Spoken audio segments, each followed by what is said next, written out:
बहुत समय पहले की बात है। एक बहुत खुशहाल गांव में एक रामू नाम का व्यक्ति रहा करता था। वह हर रोज़ अपने खेत पर जाता था और वहां पर खेती करता था।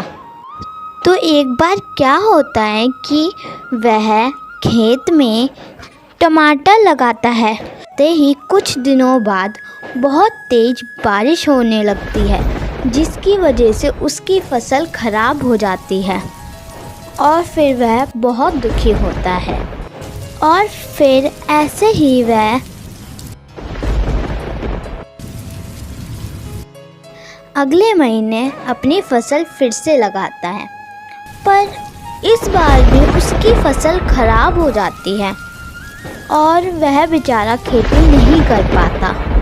फिर वह भगवान से बोलता है, आप ये मेरे साथ, दुनिया में इतने लोग हैं, उन सब का दुख आप मुझे ही देना चाहते हो?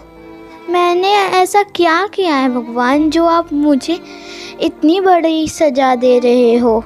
तो फिर उसके सामने भगवान प्रकट होते हैं और फिर उससे कहते हैं कि ये तो मौसम और समय का खेल है, इसमें मैं कुछ नहीं कर सकता, पर तुम अपनी परेशानी बताओ, मैं उसका हल ज़रूर निकाल सकता हूँ। और फिर रामू किसान अपनी परेशानी बताता है। भगवान, मेरे खेत का मौसम और समय आप मेरे हाथ में दे दीजिए। मैं अपने खेत में जो फसल उगाऊंगा उसे अपने समय और मौसम के अनुसार उगाऊंगा। तो भगवान बोलते हैं, जैसे तुम्हारी इच्छा। और फिर वह वहाँ से चले जाते हैं। और फिर रामू अपने खेतों में फिर से नई फसल बोता है। और फिर अगले दिन रामू बारिश करवा देता है। बारिश करवाने के बाद अगले दिन वह सूर्य देवता से बोलता है, हे सूर्य देवता, आप निकल आएं और फिर अपनी रोशनी मेरे खेतों पर डालें।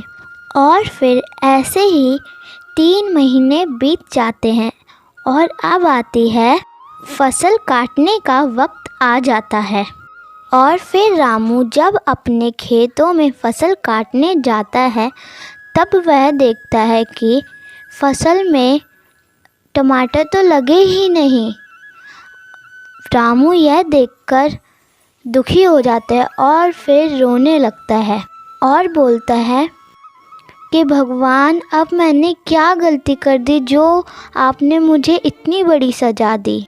और फिर भगवान वहाँ प्रकट होते हैं और बोलते हैं कि रामू, तुमने कोई गलती नहीं की, तुम तो अपनी फसल उगाना चाहते थे, पर तुमने फसल को लड़ने ही नहीं दिया, फसल को लड़ने का मौका ही नहीं दिया कि वह आंधी तूफान जैसे खतरों से लड़ पाए।